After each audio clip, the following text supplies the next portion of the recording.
Druhé podujatie medzinárodných majstrovstiev Českej republiky v automobilových súťažiach Valašská rally sa konalo 18. a 19. apríla. Technickým preberaním prešlo vyše 90 posádok, z toho 5 s medzinárodnou prioritou FIA B. Favoritom číslo 1 bol samozrejme Roman Kresta na krásnom Peugeote 206, ale aj úradujúci majster Českej a Slovenskej republiky Pech chcel potvrdiť svoje jazdecké kvality.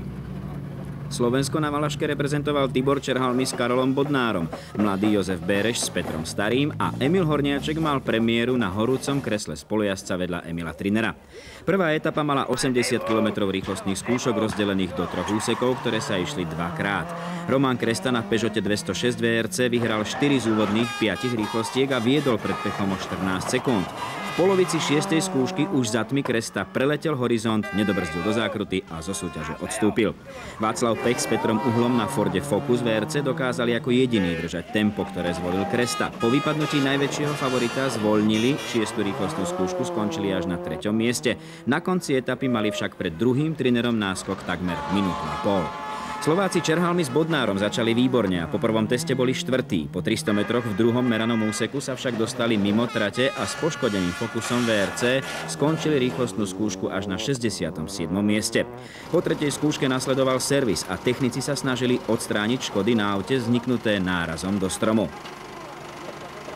Jozef Béreš začal opatrne, predsa len zo Subaru Impreza mal dovtedy najazdených len niekoľko desiatok testovacích kilometrov. Po Corole a Octavii VRC je to už tretí špeciál v rukách mladého slovenského jazdca a vraj mu najviac vyhovuje.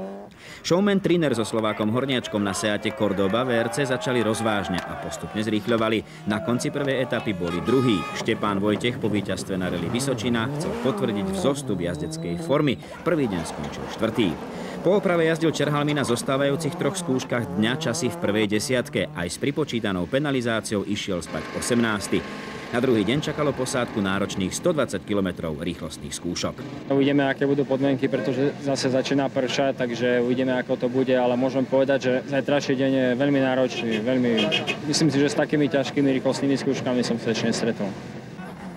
Jozef Béreš s Petrom Starým boli po prvom dni na 5. mieste absolútne. Na poslednom meranom úseku mali aj oni menšie technické problémy. Na tej poslednej sme mali defekt asi od polovičky RZ, tak sme išli na defekte, ale dneska sme si zvolili tempo, povedal, že niekde tu nemá v lese význam rozbiť, tak radšej to zajtra skúsime zaťahnuť. Na vedúceho Václava Pecha čakali na druhý deň úplne nové a veľmi náročné rýchlostné skúšky v okolí Šternberga, z ktorých predovšetkým 2 vyše 23-kilometrové úseky dokonale preverili pripravenosť súťažných posádok a techniky. Na rozbitých cestách, kde trpeli hlavne autá, si Pech upevnil pozíciu lídra súťaže, vyhral 5 zo 6 rýchlostných skúšok a stal sa víťazom Valašskej rally. Horšie dopadol Emil Triner, ktorý musel odstúpiť z druhého miesta pre poruchu motora v predposlednom meranom úseku. Porucha motora bola dôvodom odstúpenia aj posádky Kopecký Schovánek na továrenskej Octavii VRC v 9. rýchlostnej skúške. Trpkú chuť automobilových súťaží rally si opäť pripomenula aj slovenská posádka Tibor Čerhalmi, Karol Bodnár. Zhruba v prvej tretine rýchlostnej vložky začal vysadzovať motor a nakoniec sme boli radi, že sme asi viac menej na 3 valce došli do cieľa. Prišiel jednoznačný pokyn na to, aby sme s autom ďalej nepokračovali.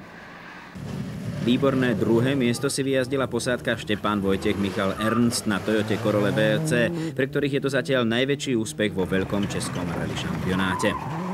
Karel Trnený bol do predposlednej rýchlostnej skúšky na druhom mieste, ale defekt aj napriek opatrnej jazde mal za následok, že na cieľovú rampu vyšiel ako tretí v poradí so stratou 7 sekúnd na druhého Vojtecha.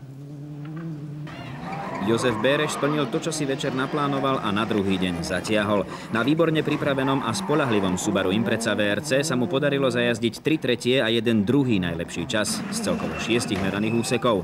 Defekt na rýchlostnej skúške 10 a následné odlietajúce kusy pneumatiky ho spomalili, čím stratil možnosť bojovať o 3. miesto. Václav Pech bol v cieli spokojný nielen s prvým miestom, ale aj s tým, že nepoškodil techniku. Hrozně náročná trať byla, museli jsme to moc hlídat. Táta dělal takového ledového špiona, se dá říct, vlastně jel hodinu před náma a zaznamenával všechny ty nerovnosti, všechny ty díry na trati, co tam vznikaly v průběhu těch průjezdů. To nám hrozně moc pomohlo, že jsme se vyhnuli všem defektům a vlastně žádným technickým problémem jsme neměli, takže paráda. Po 6. mieste na Rally Šumava postup o 2 priečky smerom nahor na Valaške znamená pre Stylexákov úspech.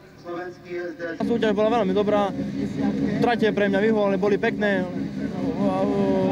Podľa mňa tiež bolo zorganizované veľmi dobre, prebiehalo to všetko rýchlo, tak som spokojný.